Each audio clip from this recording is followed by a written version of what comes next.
دووبارە سڵاوتان لێبێ کاک ماکوان لەوێدا چینە لای وچانێک کە باسی ئەوم کرد منطقی ئەو قسەیەی ئەلمانەکان لەوە دێت کە دەیانەوێت دەسەڵات و ئاین لێک جیا بکرێتەوە لەوەیە کە دەڵێن ئاین و کەنیسە شوێنێکە بۆ عیبادەتکردن و بۆ ئاین دەسەڵات و حکمڕانی و بەڕێوەبردنی وڵاتیش شوێنێکە بۆ سیاست ئەخی خۆی قسەکە هەر ئەساسەکە لەسەر چاوەکەی لە ئەوروپاوە هاتوێتەوە کە تۆ نوێژ و ڕۆژوت پێ عیبادەت نامەنتیقیە نامەنتیقە لە ئیسلامە چۆن لەبەرەوەی نوێژ و ڕۆژ و عیبادەتە هەڵسوکەوتی تۆش لە هەموو شتەکار عیبادەتە یعنی باشە چەمکی ئاینیمانە دەقی ئاینیمانەیە کە خوای متعال لە سوورەتی بەقەرە لەسەر زمانی إبراهيم أفرمي قل إن صلاتي ونسكي ومحياي ومماتي لله رب العالمين خون نوێژ و ڕۆژ تەنها عیبادەت نییە ئەمە چەمکێکە بچوو کراوەتەوە ئەم پێناسەی پێکراوە کە گوایە تەنها نوێژ و ڕۆژ و عیبادەتە نان خواردن هەڵسانت خەوتنت ژنهێنانت چوونە دەرەوەت بەڕێوەبردنی ئیش و کارت کاکە سیاسەت دەستیارێکی زۆر دژوارە ئەم سیاسەتە ئەبێ زەبط بکرێ لەگەڵ ڕۆحانەتە لەگەڵ ڕاستگۆییە لەگەڵ صدقە لەگەڵ ڕەوشتە ئەگەر وانە بێ سیاسەتیش مەفهوم و معنایەکی نییە سیاسەت کە مادەمە سیارێکی دژوارە چۆنە بێ کابرایەک بەسەر خۆشی قرار بە یا کابرایەک تر بە ئارەزووی ویستی خۆی قرار بە ئەگەر زەبطێکی ئیمانی لەگەڵانە بێ چۆن دەتوانێت قرار بە کەواتە مەبەستەکەم لێرە هیچ کەسێکی تر نییە کەواتە مەبەستی من لێرە ئەمەیە ئەم مەفهوم و پێناسانی کە ئەکرێتەوە پێناسەکە لە ئیسلامەکە و سەرچاوە ناگرێت نەکبانای ئەوە بێت کە کابرایەکی تر ئیهێنێ لە گیرفانی من خۆ قسەکانەکەم خۆم چەند نەزەری خۆمە وانە بەڵام مەفهوم و معناکانی کە ئیهێنمە دەرەوە ئەسڵ و سەرچاوەکەی لە ئیسلامەوە لەگەڵ مطابقی قورئان و سونەتایەک بگرێتەوە ئەمەیە مەبەستەکە بەڵێ کاک عومەر دین و دەسەڵات لێک جیا بکرێتەوە قسەیەکی منطقی نییە سەرنجی جەنابەت والله من هەر ئەوەی پێشوو حەزم کرد یانی تعلیق خۆم لەسەر ئەو مۆزوعی پێشوو بدەم مەسەلەی تۆن ڕێویان ڕێوێکە چونکە ئەسڵی بەرنامەکەمان لەسەر ئەوە بوو یعنی من ڕاستم پێم وایە ینی کاک ماکوانیش و کاک حوسێنیش ینی قسەکانیان بەڕێوی من طبعاً بەڕێوی من هەردووکیان جۆرەی تایە لە مەسەلەی تێگەیشتن لە ئیسلامی سیاسی و میانڕەوی تونڕەوە يعني پێم وایە تونڕێی میانڕەوی هەیە ینی لە ناوتیاری ئیسلامی بەس نەک بۆ معنەیە کە هەردوو بەڕێز ینی لی تێگەیشتن وەکو وجهە نەزەری خۆم طبعاً بەڵێ زۆر باشە دەتوانیت تۆش بۆ مەڕۆ يعني حماسی ئیسلامی و قاعدە زۆر جیاوازن ینی چونکە ئەوە دێتەوە سەر مەسەلەی عنفی مەشروع و عنفی لا مەشروع ئێمەش هەڵێن ینی ئیسلامی لە هەنی ئەبجەدیاتە هینن ینی مەسەلەی وەکو مەرجعیەتی شریعەت مشترەکن تیاری تونڕە و تیاری میانڕە بڵێن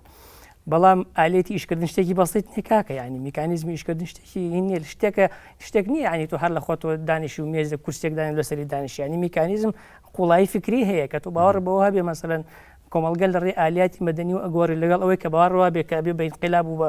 شۆڕشی چەکداری و بە پیاوکوشتن بگۆڕێ فەرقی زۆر زۆرە ئەو دوانە زمینە جیایە ئەو تەفاسیلی زۆر ئەو مۆزوعە بەس باسی لایەنە فکریەکە ئەەکەین ئێمە ینی تۆ ئەوە کە باوەڕی بە ئاسانی ئینسان ناتوانانی وا لە خۆی بکە عنیف نەبێ یعنی تۆ کە کابرا پیانێ بە قاشتە بە نەزانی زۆر زەخت لە خۆتەکەی کە لی تووڕە نەبی یعنی ڕست فعلێکت نەبێ یعنی لا عنف ئینسان زۆر بە زەحمەت بە پەروەردەیەکی زۆر ئەتوانین لەگەڵی ڕابی لەبەرەوەی ئیخوان مسلمین کە باوەڕی وایە مەسەلەن بە خەباتی مەدەنی بکاتە دەسەڵات ئەمە شتێکی بەسیط نییە جیاوازێکی بەسیط نییە لەگەڵ وەکو کاک حوسێن مەسەلەن پێی وە جیاوازێکی بەسیطە لە نێوان تیاری تونڕە و میانڕەوە ئەوە تەئسیر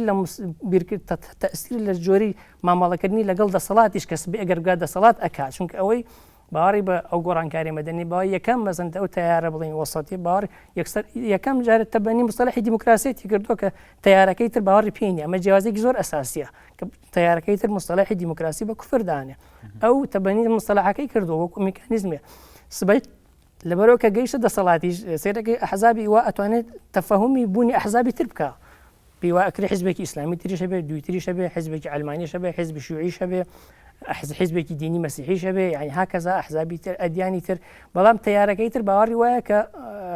ینی پێویستە لەسەرەوە خەلیفەیەک ڕئیسێک ئەمیرێک نازم ناوی ئەنەیچی ئەمیر المؤمنین لەسەرەوە بێ دەسەڵاتی مطلقی هەبێ ینی ئەو بیرکردنەوەی کە پێی وایە دەسەڵات دەبێت تەوزیعکرێ یعنی ئەوە شتێکە تیاری فکری مەدەنی زیاتر ئیشی لەسەرەکە تیارەکەی تر پێی وایە کە ئەبێ ئەمیر طاعتی مطلقی هەیە ئەوانە یعنی من لە قسەی برادێکی سەرکردەیەکی ئیسلامی مەخێرم بیست وتی زۆر باڕمان بەو بین و بیت و بالۆرەی دیموکراسی نییە کە مەسەڵەن پێویستە ئەمیر دەسەڵاتی قەید بکرێ و دەسەڵات دابەش بکرێ ئەوانە هەمووی میکانیزمی دیموکراسیون لە غەربەوە هاتوون پێ دوای هەموو هێزە ئیسلامیەکانی کوردستان بەو جۆرە بن ئیسلامیەکانی کوردستان طبعا لە ئاسمان و دانەبارین ئیسلامیەکانی کوردستان وەکو هەموو شتێکی تر ئێمە مقەلیدی دەرەوەی خۆمانین تا ئیسلامیەکانی کوردستانیش کۆپی دەرەوەن ینی تیارە تونڕەوەکەی ینی مەرجع فکریەکانی لە دەرەوەن تیارەکەی تریش مەسەلەن مەرجع فکری ئەساسیەکانی مەسەلەن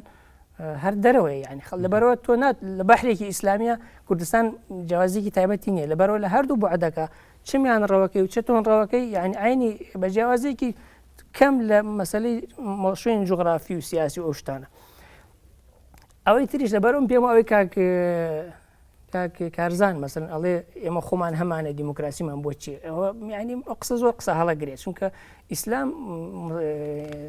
سیستمێکی سیاسی دانەناوە ئالێتێکی سیاسی دانەناوە کە تۆ ئیشی لەسەر بکەیت کاتی خۆی سیستمی میراتی هەبووە عشیرەتەکان بەکارهێناوە مەلیکەکان بەکارهێناوە کە ئیسلامیش هاتووە ینی ئەینی سیستمی بەکارهێناوە ینی کە خەلیفەکان مەسەلەن خەلیفە یەکسەر وەلی عهدی بۆ خۆی داناوە لە خلافەتی ئەمەی و دوای عەباسی و دوای عوسمانی کەس هەموو بزانەکانی ئەو کاتش تەئسیلان کردو شەرعیتان پێداوە هەتا مەسەلی ڕاشدین هەر 4 مەرحەلەک هەرێکی بە میکانیزمێک ینی هەڵبژێراون میکانیزمەکان میکانیزمی بەشەرین لەبەرەوەی کە جەنابەت ئەڵێ من لە باخەڵتان دەری دێنن توش لە باخەڵی دەری باشە قیناکە ئێستا لە ئالەتی دیموکراسی منم پرسیارە بۆ قورئان و سونەکە پێت وایە مەسەلەن تۆ دیموکراسی کوفرە باشە یەک دقیقە من بە کوفر نایبینم بەڵام بە ئالەتی ئیشکردنی جیاوازی بینم کاتێک کە تۆ ئەڵێ دیموکراسیت گونجاوە لەگەڵ ئیسلامە زۆرینەی خەڵک داوای ئەوەکەن ژن لە ژن مارە بکرێ پیاو لە پیاو مارە بکرێ دیموکراسیشە قبول یەکەی ئەی باشە قیناک باش زۆرینەی خەڵک لە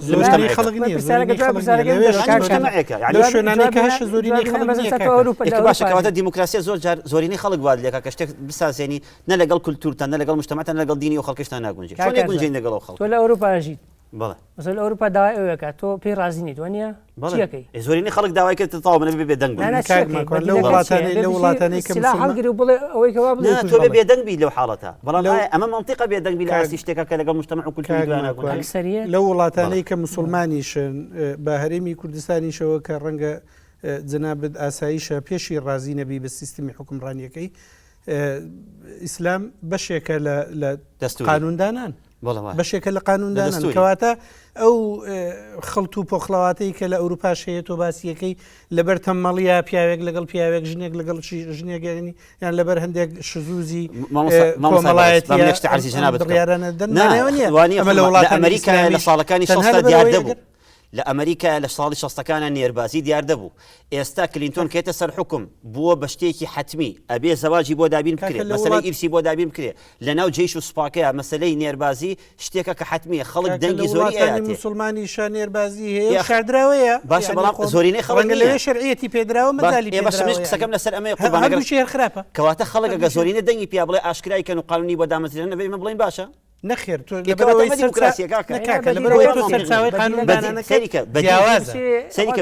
قانوندانانەکە جیاواز بەدیل ئێمە ئینقلابی عسکەری باشە بۆ ئێوە هەموو جارێ تەسەورتان نەرەوەی بێ ئینقلابی عسکەری بێ خۆی بەس ئێمە دانیشتوین هیچمان کلاشینکۆفمان پێ نییە هەمومان قسە و چەند نەزەری خۆمانەکەین کەواتە گرنگ ئەوەیە زۆرینەی خەڵک توانین ڕێی باش و ڕێی خراپ دەربڕین زۆر جوانە لەم ڕێی باش و لەم ڕێی خراپە تۆ بەجێ یەڵی بۆ خەڵک یعنی من ئاراستەی قسەکانم بۆ خەڵکە کەواتە خەڵک تێ ئەگالەوەی کە من چیم ئەوێ مامۆستای بەڕێز چی ئەوێ و ئەم پیاوە بەڕێزی تریان چی ئەوێ کەواتە ئێمە هەر کەسێک توانای ئەوەی هەبوو بەڵگە و حجە و بورهانی باشی خستە بەردەمی خەڵک ئەو خەڵکە ئازادە بۆ خۆی هەڵەبژێرێ من کاتێک کە ئەلمانیەکان وتیان قبوڵمانە ئەم دەوڵەتە سیستەمی ئەلمانی بێ تەواو من لە سایه‌ژی و احترامی قانونەکەش یەگرم ئەمە شێوازەکانی دیموکراسی کە جەنابەت قبوڵ نەبوو دەکەواتە من لە ئیسلام وەسەرچاوی لەبەرەوەی لە ئیسلامانی آخر لەبەرەوەی ئیسلام لەو باشتری پێ قوربان تۆ ناوی دیموکراسی لەناوە من قەناعەتم وایە ئیسلام لەو باشتری پێ من ئەمە حەزەکەم عەرزی جەنابەت بکەم کاتێک کە لە ئیسلامە من قبول مەخۆم کەسێکی ئیسلامی من لە وڵاتێکە ئەژیم و پێشم وایە گەندەڵی ئیسلامیەکان لەوا هەیە کە کابرا نوێژ ئەکات و ڕۆژوو ئەگرێت وەکو منێتە مزگەوتەکان و دەنگ بێکێتی و پارتیا کە ئەلمانیە ئەمە خەلەل لە ئیسلامیەکان هەیە خەلەل لە دیموکراسی و لە ئیسلامەکە ئەسڵەکە خۆیان نییە مسلمانەکان یان ئیسلامیەکان ئەخذ تەسەورەکەی تۆش باشە خۆ کابرا مسلمانی ژەر نوێژەکات هەر ئیسلامیە ئیسلامی یایەکی پەیوەندیە لە نێوانی ئەو کەسێک کە لە حیزبەکە ئینتیمای هەیە بۆ حیزبەکە کێشەکە لێرە ئەوەیە هەرە گەڕێمەوە سەر ئەو قسەیە کە ئێمە مستەڵەحاتەکان و یاخود پێناسەکان وەکو خۆی پێناسە ناکەین ینی یایەکی پەیوەندی بۆ ئێمە کە لە پەیوەندی ئینسانەکەی لەگەڵ ئینتیبای حیزبەکەیە کردومانە بە مستەڵەحێکی بە زاراوەیەکی سیاسی بۆ ئیسلامیەکە ئەم یای پەیوەندیە ئێوە دەکا بە بزوتنەوەیەکی سیاسی ئیسلامی مسلمانەکەش دەکا بە کەسێک کە لە کۆمەڵگەدا عیبادەتی خۆی دەکا و جەنەزەرێکی سیاسی شکالێتێک لەمەیە بەڵێ زۆر هەیە چۆن چیە ئەوە مسلمانەکان ئەو خەڵکن کە لە ناو حیزبێکی ئیسلامی دانین ئیسلامیەکان ئەوانن کە لە ناو حیزبێکی ئیسلامی دێمە چ شکالێکی دروست بوو چۆن تۆ بە ئاشکرا ئەڵێ ئێستا گوتت من بڕوا من بە دیموکراسی نییە وەکو شێوازەکانی لەبەرەوەی خاوەنی سیستەمێکی ترم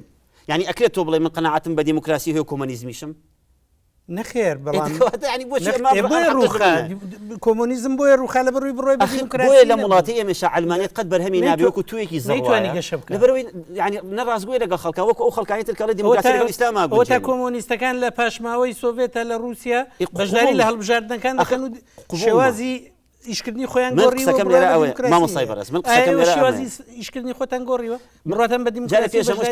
من قەناعەتم هەڵبژاردن هەیە بالعکس ئیسلامیەکانی ئێستا لە نەمەڵێکی زۆر جیاوازەتن سەر نەمەڵێکی تر جارە پێش هەموو شتێک بۆی ئالێتی بۆی ئیسپاتی قسەکەی خۆم بکەم بۆ جەنامیشت بۆ ئەم پیاوە بەڕێزەیش بزوتنەوەی ئیسلامی هێزێکی چەکدار بوو زمینەی ئیشەکەی وای خوازی کە یەکگرتو دروست بوو ئەوان لەو پەڕی هێز و توانای خۆیان نەبوون بەڵام کە ئێستا زمینەکە ئەخوازێکە وەکو یەکگرتو ئیشکەنادی پێم بڵێ بزوتنەوە و کۆمەڵ چ فەرقێکیان هەیە لەگەڵ یەکگرتو ئیسلامی هەر یەک ئالێتی ئیشکردنیان هەیە ناوەکانیان جیاوازە واقعەکە ناچاری کردن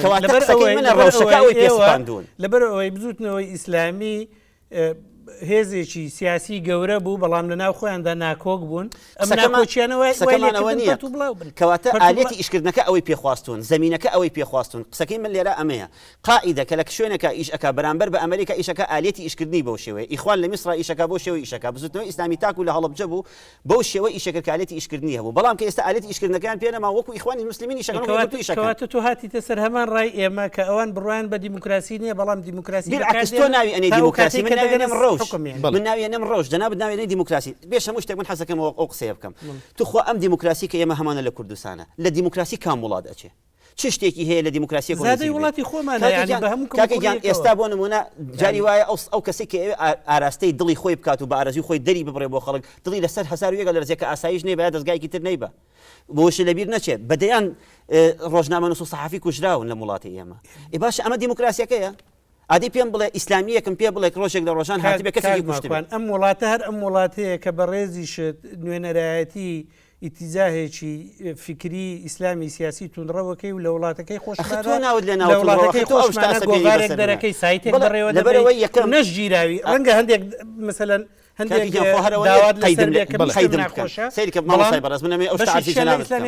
جناب یەکسەر زەوق خەیتە سەر من کە من کەسێکی تونڕەوم بالعکس ئەوەتەی لە وڵاتین ئێمە ئەمنی قومی ئەم وڵاتی خۆمانمان پاراستووە ئەمن و هێمن و ئاسایشی ئەم وڵاتی خۆمانمان پاراستووە بە ئەرکێکی قیامەتیشمان زانیوە کە هێمن و ئاسایشی ئەم وڵاتە بپارێزی چونکە هەتا ئەمن و ئاسایشی تیابێ من باشتر دەتوانم ئیش بکەم لە تۆ زیاتر چونکە ئەو وەختە خەڵکێک بوو چە نەزەری منی بۆ دەرەکەوێت بۆچی بێ من تونڕەوم لە کاتێکا کە من ئەمەوێ ئەخلاق و ڕەوشت و ئەدەبیاتی ئیسلامی تیا بڵاو بکەمەوە کەسێکی دیژەوی ئەخلاق و ڕەوشتی دیموکراسی تیا بڵاو بکاتەوە تەنها لەبەرەوەی ڕازگویانە و بەسەلاحەت بێ منافقانە قسەی خۆم دەرەبڕم لەگەڵ ئەوەی من قەناعەتم وایە هەموو سوڵتە و دەسەڵاتەکان ئەو خەڵکانی کە بە ڕازگۆیی کە بە سڵقەوە قسەی خۆیەکەن و شەنەزەری ئەناسن پێویستە خۆی بتەڕحکا بۆ ئەو خەڵکە هەر کەسێکیان وەرگرت چونکە جارە لە شەڕی فکریشە بەڕێزان لە شەڕی فکریشە ئەوەیە کە خەڵک بتوانێ وچە نظری خۆی بگەنێ بۆ پەڕی ئەدلەی بەڵگەی زانستی و معرفیەوە هەر کەسێک تووڕە بوو هەر کەسێک ناو ناتوانێت تری لە خەڵکنا من پێم وابێ دۆڕاوە بە هەموو شێوەیە هێزی فیزیکی بەکارێنە کاک ماکۆن تۆ بۆچی بڕوات بە سیستمی دیموکراسی نیە لە کاتێکدا کە عدالەتی کۆمەڵایەتی بەرهەمدەێتی تایبەتیم یعنی هەروەکو عرضم کردی چۆن ئەشێ کابرای دیموکراسی خواست قەناعەتی بە کۆمۆنیستی هەبێ واتە لەبەرەوەی بەرهەمی یعنی من خۆخواوەنی سیستمی ئیسلامیم بەرهەمی ئیسلام نییە باشە من کە خۆم خاوەنی سیستمی ئیسلامی چۆن یعنی ئەمە منطق نییە بەڕاستی یعنی من حتا زۆر لە ئیسلامیەکانی تری شام قسەیان بینەوە تەنها دیموکراسی خۆر ئاوارە دەکەیتەوە یان هەموو ئەفکارێکی تر کە خۆم خاوەنی ئینتاجی فکرێکی تر بم بۆچی یعنی معنای ئەوە نییە کە دژی تۆ بم لەبەرەوەی دیموکراسی معنای ئەوە نیە دژی کەسێکم کە لەبەرەوەی کۆمۆنیستە معنای ئەوە نیە دژی کەسێکم کە داداییە یا بوونەوەی یا عەبەسیە ئەمە ئیشی من نییە تۆ چۆن بۆ خۆتی بۆ ڕەوا ئەبینی کە دیموکراسی خوازی تو ئەدوێت لەم زمینە دیموکراسی پێ قبول بێ سیستمی ئیسلامیەکەش بۆ من قبول بکە کە ئەمێ منیش قبولی بکەم لەم زمینەیە کەواتە هێزە ئیسلامیەکان بەتایبەت هێزە ئیسلامیە تونڕەوەکان لە چۆدا مافەکانی مرۆڤ دەپارێزن مافی مرۆڤ لە هەموو بەرنامێکی ترا لە هەموو جێگایەکی ترا داوا ئەکرێ لە ئیسلامدا ئەدرێت مافی مرۆڤ ئامانجە ئەرکە لەسەر خەڵکی تۆ کە کاتێک ئەم ئامانجەت ئەم ئەرکە داوا کرد لەسەر خەڵکی و لەسەر خۆت دابینت کرد لە ڕازگۆیی لە سەدق لە مافی دراوسێ لە مافی بەرامبەرەکەت لە مافە مەدەنیەکان بەگشتی ئەو وەختە دابین ئەکرێ چوارچێوەیەکی بۆ دابین کراوە لە قورئان و لە سونەتە لەو مصطلحانی کە هەیە لە ئیسلامدا لە فقه لە هەموو ئەو بۆرانی کە دەگەڕێم وڵات کاک عومەر سەرنج لەسەر قسەکانی کاک ماکۆن والله بەگشتی یعنی نەبێتە ئیتیجا معاکس یعنی بۆ ناتوین یعنی ئیتیجا کەسمان لە حیزبانی جارە من یەکگرتو من کیسا یەکگرتوش نیم یعنی کاک ماکۆنیش حیزبێنی نازم کاک حوسێن بەڕاستی بە پێی شارەزاییتان سەرنجتان حەزەکەم پێم خۆشە مەسەڵەن بۆ چوونەکان جیاوازن ئەو جیاوازانە بە سنی فراوان وەرگیرێن یعنی هەر مەسەڵەن هەرچەند جارجار دەنگ بەرزکردنەوەیشی تێکەوێ بەس لە خۆشەویستی هەیە هەمومان یعنی خەڵکی کوردستانین و بیڕای جیازمان هەیە و تەبیش ئاو بەیەکۆ دانیشین و بەرەو برا مناقەشی مۆزوعەکان زۆر باشە بەڵام یعنی پێم وایە مەسلەی ئێستا کێشەیەکی وامان نەماوە یادی ئێستا مناقەشەوە ناکەین کە مەسەن ئیسلام باشە یا خراپە یعنی یا مەسەن لە ئیسلامە سیاست هەیە یا سیاست نییە من پێم وایە ئەو شەڕەشەڕێکی زۆر کۆن و تەقلیدیە مەسەن توی زابی مناقەشە بکەی ئیسلام سیاسی تێیەتیانی یعنی ئەوە شەڕێکە لەوانەیە منێجار بۆ ململانەی حیزبی زیینوەکرێتەوە ئەگینا ئێستا حزابی سیاسی هەیە کاکە 80 ساڵە 70 ساڵە 20 ساڵە 30 ساڵە ئیشەکە و پێی وایە مەرجعەتی ئیسلامیە لەبەرەوە حکوومەتیش ڕێی پێدا بە پێی قانون و ئیش خۆی پرسیارەکە ئەوەیە بڵێ کاک ماکوان بە هەموو شێوەیەک دیموکراسیەتی ڕەت کردەوە لە بەرەوەی بەرهەمی خۆراوایە لەگەڵ بۆچنی کاکارزان نیم کاک ماکوان بگورە ساڕڵێم کاکارزان یعنی ئەوە ڕێزم و بۆچوونەکەی هەیە تەوان ئەو بۆچنی ئەو نییە بە تەنیا مەسەرن ئەوە تارێکی سۆیکەوان سید قوتب زۆری تریش مەسەلە باوەڕیان وایە کە ئیسلام سیستمێکی متەکامیلە هەموو شتێکی تایە بەڵام بەڕاستی بەعملی ینی نەبیست و هیچ مفەکیر و هیچ منەزیرە بڵێ ئیسلام سیستمێکی ئالێت و ڕەشەوەی ئیشکردنی داناوە چکە من ویداتی ئاماژەم بەوەدا مەسەن لە ئیسلامە ینی سیستمێک دانەرەوەکو ئێستا مەسەن ئەو سیستمێک کە پێوتری دیموکراسیەت یان دیموکراسی تۆ مستەلاحەکە لێکەڕێ محەممەد عابد جابری دیموکراسیت بەکار نایێنێ ئەلمان بەکار نایەن دیموکراتیت بەکاردێنێ مشکلەمان نییە یعنی ئەسڵ ئالێتێکدا بنێ کە تۆ ململانەیەکی مەدەنی بکەی یعنی تۆ شتە ئەساسی فکرەکان وەرگرە من باوەڕم بەوە هەبێ کە تۆی جیاواز تۆی ئەلمانی لەگەڵ توا بژیم تۆ حیزبێکی من و تۆ بە یەکۆ منافەسە ئەەکەین لە ڕێی ئالاتی مەدەنیەوە تۆ خەڵ بۆ خۆ کۆکەرە بۆ پرۆژی خۆت میش بخەڵ بۆ پرۆژی خۆم کۆکەمە پێ ئەفکاری خۆم لە چوارچێوەیەکی مەدەنیا کە تون تیژی بەرامبەر یەکتر بەکارنێن یەکتر نەسڕینەوە ڕێز لە نەتیجەی هەڵبژاردنەکان بگرین ئەگەر من بردمەوە تۆ دەسەڵاتم تەسلیم بکەی تۆ برتەوە بدەمێ و بمعارەزە دوای دیسەر منافس زۆر باشە بۆ ئەو کێشە دیموکراسیەتەکە لەگەر لەبەرەوەی کێشە دروست بۆ ئەوەی بەڕاشکاوانەتر سەرنجەکانی خۆت دێمەولات کام دیموکراسی لە وڵاتانی دنیاە کە بەتایبەتی لە شەرق ئەوسەتا کە هاتووە لەو سەری مۆریتانیا و تا سیبریا کام لە دیموکراسی کە خۆی بە دیموکراسی زانیوە یەک نموزەجم پێ بڵێن توانی بێتیان سندوقی انتخاباتیان پێ قبول بێ هەر هەمویان چاواشەکاری خەریکی خیانەتکردن بوو لەوە بووە نموزەجێکم بنەکاکە لە وڵاتی ئیسلامی باشە بۆچیەوە منطقی نەبێ حەزەکەی جواب بدەمەوە ڕێی خۆمت پێڵێم نەک جواب بدەم ڕێی خۆمت پێڵێم ینی ئەوەی کاکەم باس مەسەلەن معەمەر قەزافی لە کتێب الأخضر ینی کتێبە سەوزەکەی ینی نقدێکی زۆر جواری دیموکراسیەتەکە ینی خۆزگام کەسەوەی کە ئەوەی نقدی ئەو کتێب بخوێنێتەوە ینی دەوەرە معەمەر قەزافی ڕخنی لە بگرێ چی بێ دیموکراسی آخر عرضەکەم آخر معەمەر قەزافی بۆیە شێوەی جوانە ینی ئەوەی نقدێوەکە خۆی بەدیلەکەی پێ بوو ئەوەی ئەو لە دیموکراسیەتیش باشترە بە پێی نظامی لیژانی میلی حکومەکە کە بە حساب خەڵک خۆی حکومەکە کە خۆشی دیکتاتۆر بوو یعنی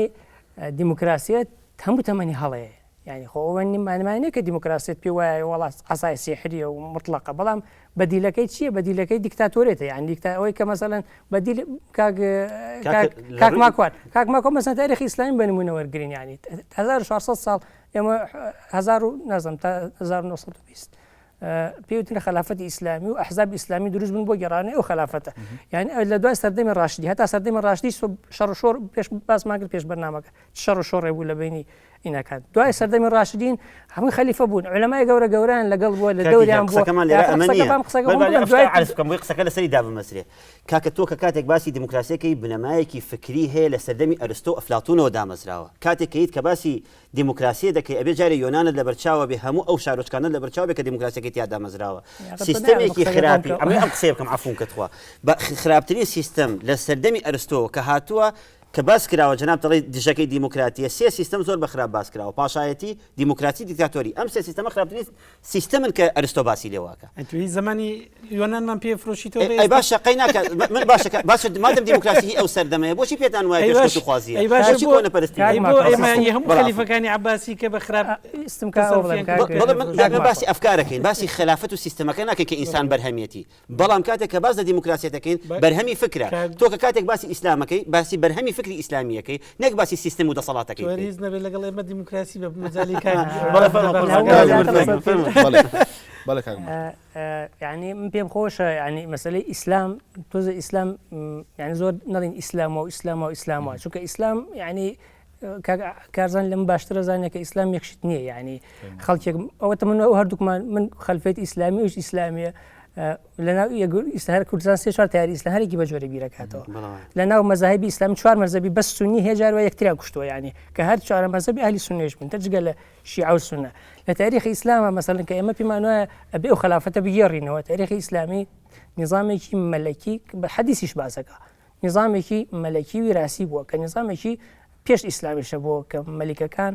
لە یۆناان کورە لە سین لە هەمویان نظامێک بووە کە پێش لە هاتنی ئیسلام هەبووە نظامی ویلایەت خۆ نظامێک نەبوو کە ئیسلام هێنابێتی نظامێک بۆ سیستمێکی سیاسی بۆ ئیشی پێکراوە کە هاتووە دوای سێران کردە دەوڵەتی ئیسلامی فراوان بۆ کات خۆی هەر مەدینە بۆ سەردەمی پێغەمبەر بەقەدر ناحەیەک بووە ینی کە دەوڵەت فراوانە بێ پێویستە بە سیستمی بۆ دانی ئالیاتی بۆ دان ئالیات کاکە تۆ نایبنی سیستم سیستم بۆ خۆی پێناسەیەکی بەڵێ کاتی بەرنامان زۆر کەماوە کاگە ئۆمەر دووە پرسیارمەوە دەبێدەینە تەوری ناوخۆیی لە هەرێمی کوردستاندا ئاراستی ئیسلامی سیاسی بەرەو چۆ دەڕوا بە کورتی سوپاس دەکەم. وڵایم پێم وایە ئاراستەکەی حاڵەتێکی جامدی وەرگرتووە ینی پێم وایە تەتەورێکی نەوعی و جەوهری بەخۆی نابینێ مەسەلەن بڵێ چەقبەستووە یان لە پاشەکشێدا بەڵام پێم وایە لە زۆر شوێژ نووسیوم یان تیاری ئیسلامی لە کوردستان چەقبەستووە یعنی گەشەی وەستاوە لە حاڵەتێکی متبوونی زۆر خەتەرایە خەتەر بۆ خۆی تەبعاً ینی کە لە خلالی ئەوە ئێستا تیاری ئیسلامی لە 92 تا ئێستا چالاکیێکی زۆر نیمچە ئازاد و ئازاد و تاو ئازادی هەیە فەرەزەن یعنی ئێستا بە هەموو کورسەکان 11 کورسی لە پەرلەمانی ئەبووە ئێستا عەلەقەل 30 کورسی لە پەرلەمان هەبووە یعنی هەر ئەوە خۆی بەڵگەی لەسەرەوە کە ئەو تیارە یعنی لە حاڵەتێکی متبوو ناوی لەسەر وەرگی خۆیەژی ینی لەسەر ئەو کەسانەژی کە لە فترێکی زەمانیا بوونەتە ئەندام. سوپاس کاک ماکۆن. من قەناعەتم وایە ئیسلامیەکانی کوردستان پێم وایە ئەبێ هەچی ناو و ناتۆرەی لە خۆیانی بکەنەوە ئەم ناوی سەلەفیە ئەو ناوی خەلەفیە ئەو ناوی مەدخەلیە ئەم ناوی سەلەفی جیهادیە یەکێکی تریان ناوی تەحریری ئەو ناوی ئیخوانیە مادەم خوای گەورە لە قورئانە ناوی لێ ناوین لەسەر زمانی سەیدنا ئیبراهیم هو سەماکم مسلمین ئێمە مسلمانین هەچ کاتێک مەذهبایەتی و ئەفکار و ئەم شتانی کە بارزیان کردو لە سەریکێتی و ئەم لەگەڵ یەکتریا ئەم ئەوەیە و ئەم سەلەفی و ئەم ئیخوانی و ئەو شتێکی ترە هەموو ئەمانیان لانە برد نەک بەرەو جامد بوونە چن بەرەو نەهامەتی و بەرەو سەرگردانیە چن و ئەو قسە زلانێکی کە پێشتر کردویانەوەکو دروشم هەر هەمیان هەڵەتاکێنرێت و لاژێت و خەڵکیش احتیمادیان پێ نامێنێت. زۆر باشە کاک حەسەن سەرنجی تۆ لەسەر داهاتووی ئیسلامی سیاسی لە هەرێمی کوردستان. ئیسلامی سیاسی لە هێزە ئیسلامی سیاسەکان لە کوردستانە لە دووسێ هەڵبژاردننی ڕابردوو هێزەکەیان دیارە و وەک کاک عومەریش باسی کرد کورسیەکانیشیان دیارە تا ئێستا نەیانتوانیەوە لەوە زیاتر گەشە بکەن هەوڵیاندا لە ڕێگەی بەهاری عەرەبی و ئەوەی لە ناوخۆ لە دوای هەفتەی شوبات و ئەوانە هەندێک هەوڵ و تەقەلای خۆیان بخەنە گەڕ لەوەش نەیانتوانیوە هەنگاوێ بچنە پێش هەر بەو شێوەی کە عومەر باسی کرد لە شێوەیەکی جامدان و نەیانتوانی خەڵکی تازە بهێنە ڕیزی خۆیان ئیکتیفایان کردو بەوەی کە هەیە. بەڵێ عومەر عەلی غەفور ڕووناکبیر هەروەها ماکۆن کەریم خاوەنی امتیازی گۆڤاری ڕێگا لەگەڵ حەسەن یاسین شارەزا لە ئیسلامی سیاسی زۆر سپاس بۆ ئامادەبوونتە. بینەرانی عەزیز یەنارتی تا بەرنامەیەکی دیکە هەر شاد و ئاسوودە بن.